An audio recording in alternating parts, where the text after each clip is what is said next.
Picture this. You're sitting at your kitchen counter with your morning coffee and crossword puzzle, sunlight streaming through the window, and you're ready for a peaceful start to the day. But then you notice them. Those tiny, annoying fungus gnats buzzing around your potted plants, landing on your newspaper, circling your coffee cup.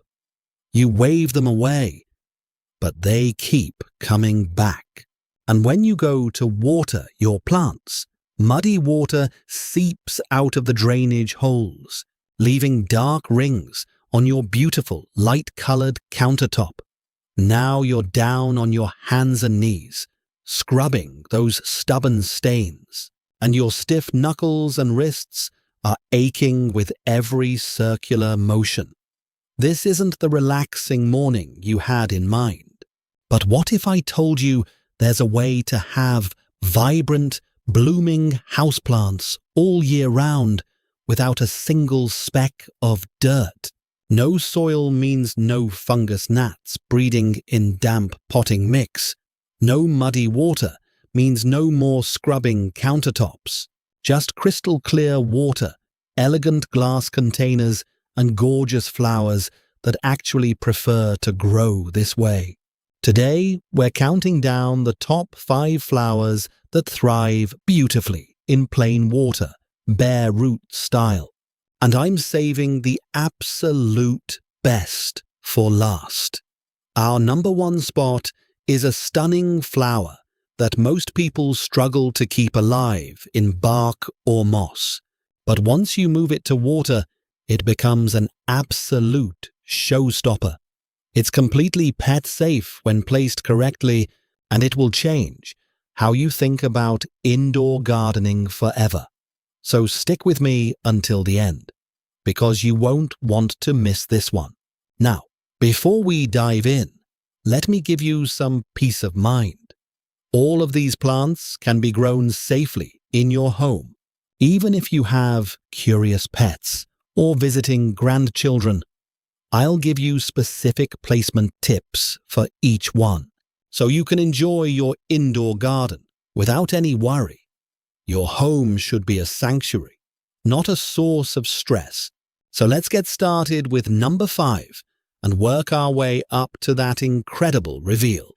Number 5 is the cheerful Vinca, also known as Periwinkle. If you've never tried growing flowers in water before, Vinca is your perfect starting point. This little beauty has delicate 5-petaled blooms in shades of pink, white, or purple, and it roots incredibly fast in plain water. Here's what makes it so special. When you take a healthy cutting and place it in a simple glass jar, within just a week or 2, you'll see delicate white roots sprouting from the stem. These roots look like spun glass, almost translucent, and they're absolutely beautiful to watch as they grow and swirl through the water. Because there's no dark, damp potting soil, fungus gnats have absolutely nowhere to lay their eggs. No breeding ground means no gnats. It's that simple. Getting started is incredibly easy. Just snip a healthy stem about 4 to 6 inches long from an existing Vinca plant. Remove the lower leaves so they won't sit in the water and rot. Then pop that cutting into a jar filled with room temperature water. Place it in a bright spot, but not in direct, hot sunlight. A windowsill that gets morning light is perfect. Every week or so, dump out the old water and refill with fresh. That's it. No fertilizer needed at this stage. The plant does all the work. Now, here's your pet safety tip. While Vinca is gorgeous, it's not something you want your pets nibbling on. The solution is simple. Place your little jar on a floating wall shelf about 5 feet off the ground, right around your chin level. This keeps it completely out of reach of curious dogs or cats. And honestly, it looks stunning up there. You get to enjoy the blooms at eye level. and your furry friends stay safe. It's a win all around. Vinca is a wonderful introduction to soil-free gardening, but if you want something with truly spectacular foliage to match the blooms, you're going to love number 4. Number 4 is the brilliant Begonia.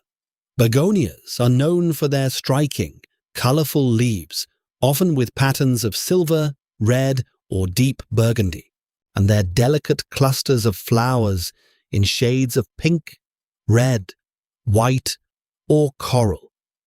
When you grow them in water, you get to see both the gorgeous foliage and the intricate root system all at once.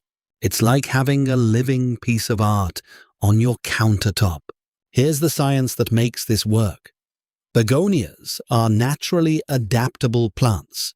In the wild, many varieties grow in humid environments near streams and rivers, so their roots are perfectly happy in water as long as they get enough oxygen. By using a wide-mouthed glass vessel, you allow plenty of air circulation at the water's surface, which keeps the roots healthy and prevents rot. And because there's no soil to break down and turn into that sludgy, smelly mess, your water stays clear and clean.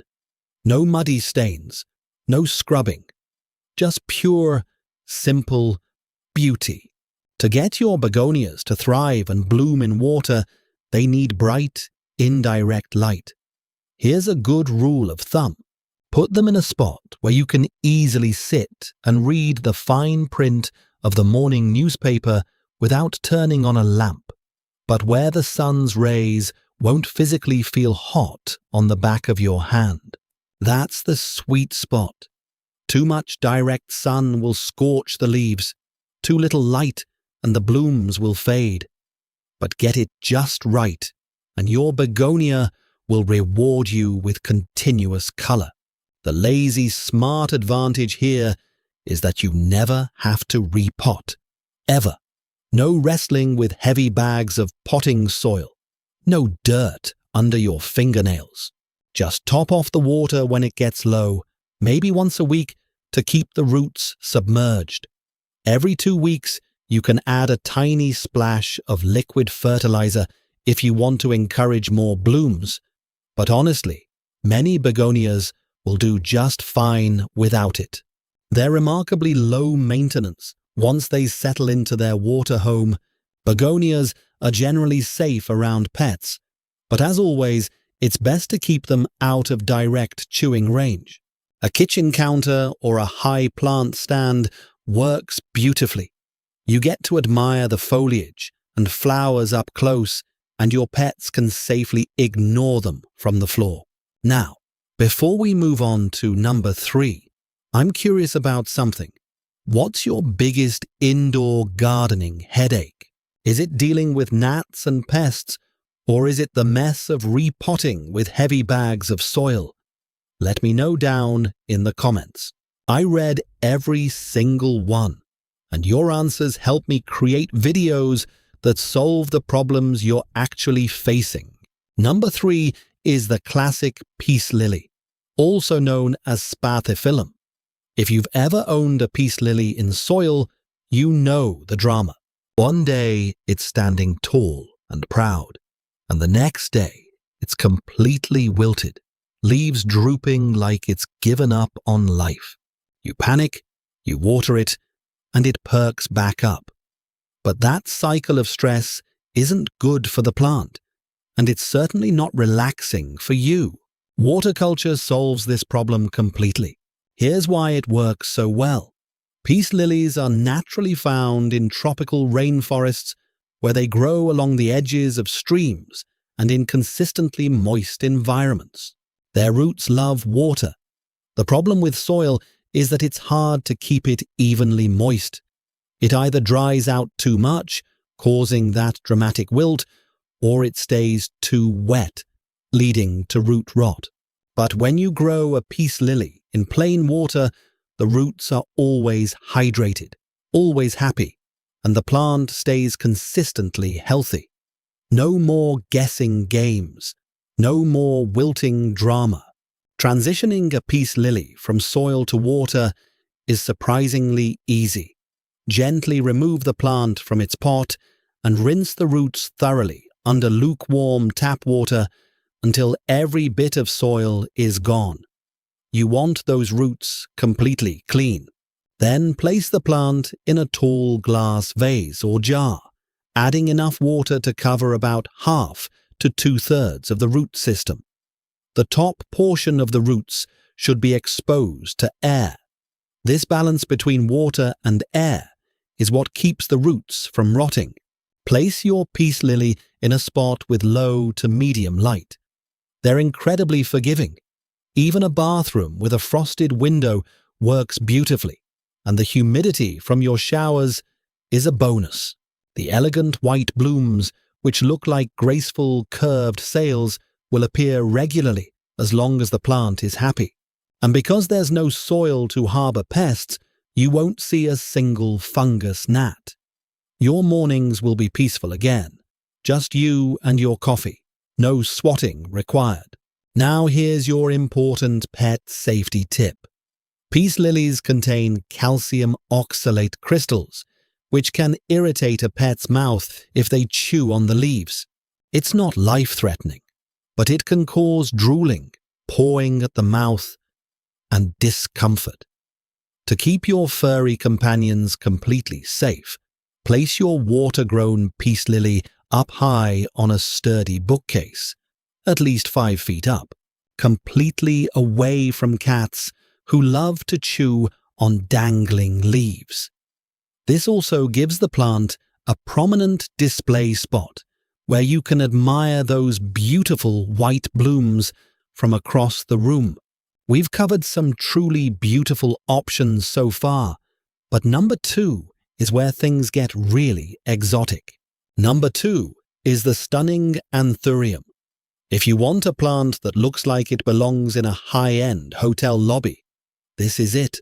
Anthuriums have thick, waxy, heart-shaped blooms in shades of bright red, pink, white, or even deep burgundy. These aren't delicate petals that wilt after a few days. These blooms are long-lasting, often staying vibrant for 6 to 8 weeks at a time. And when you grow them in water, the thick, noodle-like roots create a sculptural display that's just as beautiful as the flowers themselves. Here's the science behind why Anthuriums love water culture. In their native tropical habitats, Anthuriums are epiphytes, meaning they often grow on the sides of trees or in very loose, airy soil that drains instantly. Their roots are designed to absorb moisture from the air and from brief rain showers, not from sitting in dense, heavy potting mix. When you place an Anthurium in water, you're mimicking that natural environment. The roots get constant access to moisture, but because they're in clear water with plenty of oxygen, they never suffocate or rot the way they might in compacted soil. To set up your Anthurium, choose a tall glass cylinder or vase that shows off those beautiful roots. Rinse the roots clean if you're transitioning from soil, then place the plant so the roots are submerged, but the base of the stem stays above the water line. This prevents stem rot. Place your Anthurium in bright, indirect light. A spot a few feet back from a south or east-facing window is ideal. The more light it gets, the more of those spectacular blooms you'll see. Here's your lazy, smart feeding tip. You don't need complicated fertilizer schedules anymore. Every 2 weeks, just add about a 1/4 teaspoon of liquid hydroponic fertilizer into water you've let sit out overnight. That's a tiny splash, right about the size of a single white bean. Stir it in, and you're done. This gentle feeding keeps the blooms coming without any risk of over-fertilizing, which can burn the roots in water culture. Anthuriums are generally safe to have around pets, but as with any plant, it's best to keep them out of chewing range. A high countertop or a decorative plant stand works perfectly. The thick, glossy leaves aren't usually appealing to pets anyway, but better safe than sorry. We've seen some truly beautiful flowers so far, but the plant taking our #1 spot is going to blow you away. It's a popular gift plant that usually ends up in the trash once the blooms drop, but not anymore. This method will keep it blooming year after year with almost no effort. Let's get to the big reveal. #1 is the magnificent Phalaenopsis Orchid, also known as the moth orchid. I know what you're thinking. Orchids are finicky. Orchids are expensive. Orchids die as soon as the flowers fall off. But here's the truth that most people don't know. Orchids aren't meant to grow in soil at all. In the wild, they're epiphytes.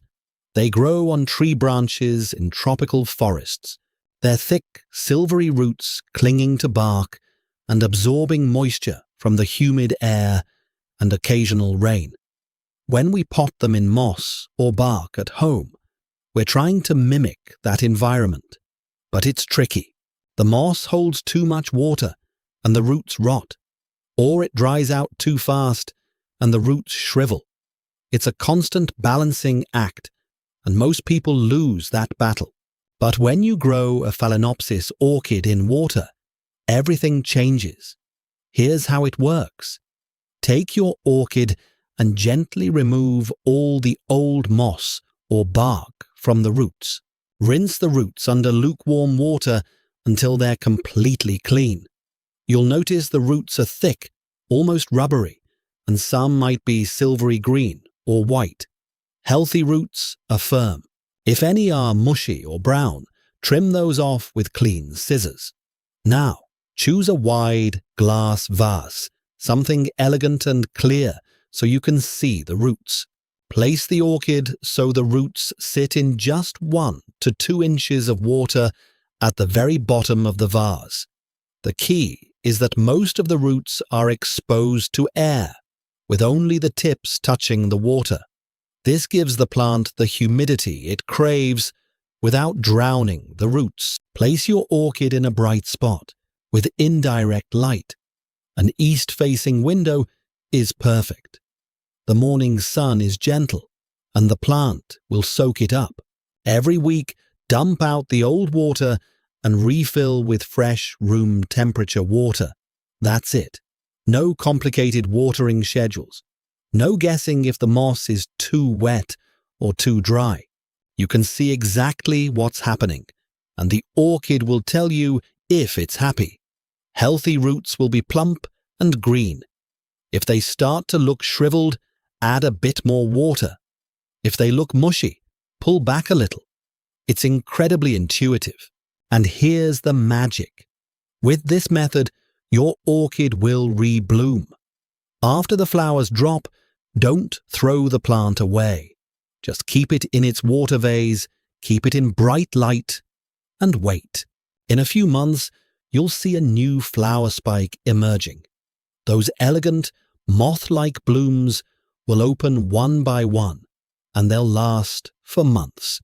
You'll have a rotating display of flowers that cost you almost nothing to maintain. No repotting, no mess, no stress. Look at how pristine this is. No muddy rings on the countertops, no aching wrists from scrubbing. Absolutely no gnats to swat away while you're trying to enjoy your morning crossword. Growing these stunning flowers in waterculture is like keeping a beautiful, slow-motion aquarium on your windowsill, but without the messy fish to feed. Your hands stay clean, your home stays elegant, and the plants do all the hard work for you. You get to sit back with your coffee, admire the blooms, and feel that deep sense of satisfaction that comes from nurturing something beautiful without breaking your back or your budget. And here's the best part.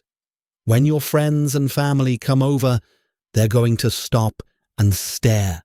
They're going to ask how you keep your orchids so healthy, how your home is so spotless and pest-free, how you make it all look so effortless. And you can smile and share your secret. It's not about working harder. It's about working smarter. It's about choosing plants that thrive in water, that stay clean, that bring beauty into your life without demanding constant attention. That's the kind of gardening that fits into our lives at this stage. That's the kind of gardening that brings joy instead of stress. So if you're ready to trade the heavy bags of soil for the peaceful, clean beauty of water gardening, hit that subscribe button to join our Senior Garden Guide community. We're all about practical, real-world solutions that actually work for people like us. And don't forget to tell me in the comments, what's your biggest indoor plant headache? Is it the pests, the mess, or something else entirely? I read every comment, and your feedback helps me create videos that solve the problems you're facing every day. Until next time, keep your garden growing and your hands clean. See you soon.